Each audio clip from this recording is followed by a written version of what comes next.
The Mini Cooper is a great small car and a very iconic car. However, it is also very small, as with the name Mini. And according to Google, condoms are only 98% effective. So if you're part of the unfortunate 2% in which a condom has failed, this is the perfect car for you. Here we have the 2016 Mini Cooper S Clubman. Today I'm going to show you around this car, and I'm also going to give it a test drive, so stay tuned.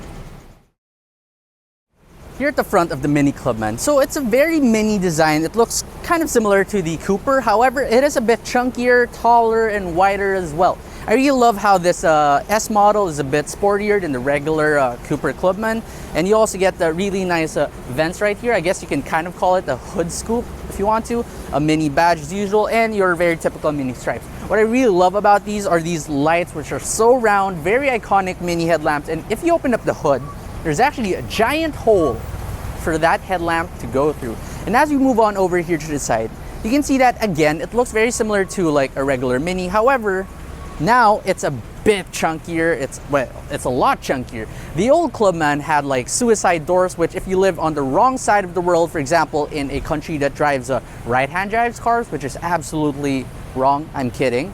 Maybe. You're gonna get suicide doors with that, but for this new model, this 2016 model, you actually get 4 full doors, and this rear door opens up real nice and wide as well, so entering and exiting the vehicle is no problem at all. You get really nice side mirrors, which are the iconic round shape. They're also on the door itself and not on the pillar.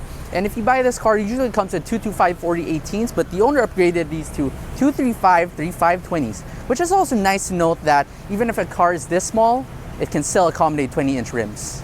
I love the look of the Clubman from the back because after all, it says Clubman, which is really cool. And you also get barn doors, also known as like ambulance doors. And if you press the trunk button on the key, it opens it up like that. And then you press it again, and then you just kind of like give it a small tug, and then it opens up like that, which is really cool. And once you're here, you can now like lounge back here. And what's cool about it is that this thing right here isn't that like far forward, so you can kind of like sit right here and like chat with your friends at the beach, maybe carry a surfboard back here. And the size of the trunk, well, it's not the biggest. You can actually fold down the seats as well, and once it's folded down, you reveal a really long load area. Really cool. Now unfortunately, these doors, they don't close by itself, so you still have to like slam it back yourself. One more cool thing about this car is that the owner put Borla exhaust, which sound really nice. I'm gonna play a clip of it now.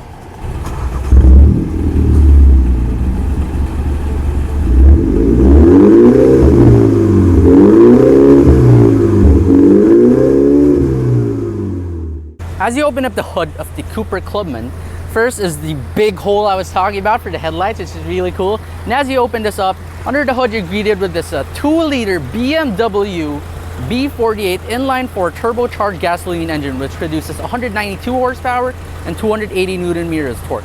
Now this thing can go all the way to 225 kilometers per hour.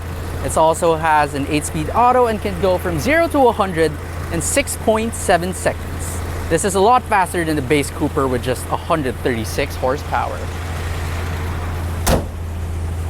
Here inside the Mini Clubman, first let's check the third of the door. Actually quite a reassuring thud. It sounds very BMW. After all, this is a BMW. Now let's start the car up. So you press this button to start it. It's pretty cool. Fires right up like that. Alright, so in here in the cabin, it's very similar to, I'd say, more of a 5 Series than a 3 Series. So you have a lot of premium materials all over. While they are soft touch, they're not as soft still as a BMW, but you know, close enough. And the first thing that stands out here in this car is this big center screen right here. And what's interesting about it is that if you put the car into like sport mode, it turns red. Together with like ambient lighting on the floor, put it in normal, it turns like yellow. And put it to green mode, and well, as the name states, it turns into green. And another interesting thing about it is that if you turn on the AC, there's a white light that goes and fills up the ring depending on how high you set your fan speed. That's very interesting indeed. Now the system, the infotainment system in this car is very BMW. It's definitely an iDrive system, including the controller. It's very similar to an iDrive. But what's weird about it is that if you want to go down in the menu, usually you like turn the scroll wheel clockwise, but for this car, for some reason, it goes in reverse. So clockwise goes up and counterclockwise goes down. I guess that's a very British thing, because everything for them is flipped, including their steering wheel. They're always driving on the wrong side of the road, maybe. Anyway, moving down here, the steering wheel, it's nice and bolstered. There's a lot of grips all over and around it. You get paddle shifters. You also get this nice speedometer with a really weird looking fuel gauge to the side. And what's cool about it is that when you move the steering wheel, it is tilt and telescopic. As you tilt it up and down, the speedometer goes with it. So no more fussing about finding the perfect place for the steering wheel in case you want to be able to see your speedometer. Above that, you get your heads-up display, which can be toggled by a switch over here in the center. And then finally, your seats. Now the seats, while they are very adjustable in so many ways, you can even move like your thigh support. What's annoying about it is that for a car at this price point, I expected like power seats, but you don't get any power at all. So the thigh support, that's manual. The up and down of the seats for the height, it's also manual. You gotta pump it, which is a real workout for your arms. Even your recline is manual. Then your lumbar support, it's in a very awkward position to adjust it, so you have this knob that you have to like twist, and it's like you're gonna pull a muscle while doing it, which is quite annoying. Now here in the center, you have this shift knob that it looks like a manual shift knob. It's like they tried to like make it look like a manual shift knob, but rest assured it is automatic. And yeah, you can really hear that exhaust like going all mean and all that. You get two cup holders, which is a decent size actually. To the front of that, you get a nice small cubby. Then of course your iDrive like system. You get an electronic parking brakes. Unfortunately, you can't make handbrake turns with this car. And finally, you have this thing right here, which is a very, very small cubby. Here at the back of the Mini Clubman, first let's check the thud of the door. For some reason, the front doors sound better than the back, which is quite odd.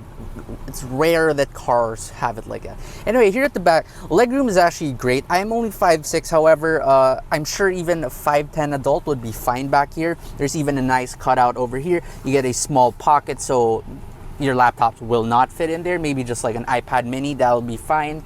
Now here at the side, it's also soft touch just like the front. You also get the same really nice rounded door handles. Then you also get this is your only toy back here. So you got an armrest, which is nice and padded. You also have like two cup holders, which open up, and they're pretty much as big as the front, which is a good thing. And you also get air vents, but unfortunately, they're only on and off, so you don't get your own climate control back here. Now, if you want to sit in the middle, it's kind of doable. The transmission tunnel, although it is there, it's not big. However, the problem is that just like a regular Mini Cooper, even if this is, I think, slightly wider, the car overall is still not that wide. So seating 3 people abreast here is going to be a bit sad for the person in the middle. Plus the fact that the middle seat is quite narrow and it's a bit raised, so it's as if like I'm getting a free butt crack massage, which I don't want to get. Yeah, I don't like that. Anyway, going back to the seats here, the seats, the first thing you'll notice about the seats is just how hard it is. It's just like, it is supportive, yes, definitely so. However, I just would appreciate a little bit more softness to it. I don't want to be like sitting back here for a very long time. They are covered in leather, but one thing to note is that if you look over here, it is Alcantara. So that's just quite weird with Mini. So driving the 2016 Mini Cooper S Clubman. So from the get-go, this car is a very zippy car. I mean, you just feel how zippy this car is. This is the S model after all, with 189 horsepower versus the base model, which only has 134. I assume that that car with its 1.5 liter engine is definitely a lot slower than this car. It is a 50 plus horsepower difference. And this car, for its size and its like power to weight ratio, is really good, so you really do feel it. Currently we're in normal mode, and the car feels kind of like a 3 Series, minus the fact that it is front wheel drive. The handling is also nice and tight. You put the car into sport mode, and it stiffens up the steering wheel as well, and the pops and bangs in this car. That sounds pretty good, not gonna lie. Now, even if you don't put the Borla exhaust in this car, it already has a lot of pops and bangs according to a lot of owners, and I think even according to Mini themselves. But with the Borla exhaust, it definitely increases and heightens the experience in which the Mini experience can deliver to you. So let's do that one again. Oh no. Oh, that's so nice. Oh. Now you want to downshift using your paddle shifters. BMW is not known for making a dual clutch transmission, so this one does not have dual clutch. It does have an 8-speed auto though, which is quite fast in changing gears actually. It's no slouch at all. And again, over that corner, it's incredibly flat. You don't feel like this car is a front-wheel drive car. It feels like a rear-wheel drive car for most of its purposes, most of the driving that you're going to be doing with this car. Of course, you still can't compare it to like a 3 Series. It's best to compare this car to something like a 1 Series, a 2 Series, an X1, X2, or even an X4, because after all, this is based on the UK L2 platform, which is the same as those cars. So that's a good comparison. Now this car, it pretty much goes up against these things such as like the Volkswagen Golf GTI, or no, not the Golf R, just the GTI. And will I say that this car is better than the GTI? I'm not quite sure. I think I prefer the GTI still because it's still a bit more practical. It's a bit bigger, and I haven't had the GTI. I've had the GTS, the sport wagon here. That was a diesel, but wow, that was a great performing car despite it only having like 148 horsepower. And the handling in that one is way better than this car. So maybe if you're considering one of these, you should go for the Golf GTI instead, should you be able to get one, but they're a bit rare in the Philippines. However, again, you have to go over the fact that that car is a lot cheaper if ever you are able to get one, even brand new before. If there's one thing I don't like about this car, it's definitely the visibility. So your A-pillars are just so damn thick. Again, the rear, you can barely see anything out of it. The front windshield too, it's quite low, so you don't really see much out of it. I mean, except for like, you know, like straightforward view. It's like those blinders on horses. That's how it feels to be driving this car. You do get things such as like a heads-up display, which helps your driving a lot. It just pops out after a touch of a button right there. It's quite interesting. You get like it just says your speed though. I'm not sure if you can like change it to anything else. Then aside from that, you have your iDrive system, your BMW iDrive system, which is actually one of the best systems to use. It's much better than like the stuff that Audi uses or Mercedes, the command system, or even the newer ones, the Mercedes Me. You don't get a touchscreen, so you all have to control it through your like swivel wheel, your iDrive controller, and it's really so easy to use as you're operating the car. You don't really have to take your eyes off the road that much. You can pretty much just like keep them turning while you're still driving along. So maneuvering this car in the city is definitely so easy. Despite this being a Clubman, it still feels pretty much just like as small as a Cooper. So going in these like tight roads, that's so easy to do. You also have a nice reverse camera, which is, although it is a bit small, it is nice and crisp. It also has those guiding lines that moves as you move the steering wheel. So parking this car is definitely very easy. One problem though is that you do get those barn doors that is split in the middle. So visibility is a bit limited because of that, but then again, you can always just kind of rely with your reverse camera if you're a bit on the older side. Maybe you're not used to reverse cameras, but for like our generation, we're pretty much used to like looking at reverse cameras anyway. If you drive this car in like normal and eco mode, it's quite relaxing. It's not as stiff as the 3 Series, so if you're just cruising along, it's a very relaxed car. Even if you get the Borla exhaust though, it's still not a super loud car, although you do get that roar from time to time, even if you keep the car into like sport in normal or eco mode. But again, if you unleash your sport mode and you just floor the car, it's quite a revvy car. Redline's at around 6,400 RPM, which is not bad. I could appreciate a bit more to make it sound a bit better, but for what it is, you know, it's a very nippy car. It's not a pocket rocket. Again, it's probably not as fast as the Golf GTI, but overall, the acceleration in this car is more than enough for Manila roads at least. As mentioned, this is for those whose condoms unfortunately have failed. So it drives pretty much as like a Mini Cooper. It still feels like a Mini Cooper. It looks like a Mini Cooper, but you get the added benefit of having like 5 proper seats, maybe 4. The middle seat at the back is quite on the useless side. But yeah, you get to be the family man that you are forced to be now. Could have been your choice, but we don't know. And still be able to drive around in a Mini, well, Cooper. So the Clubman is the way to go if you fit that exact description right there.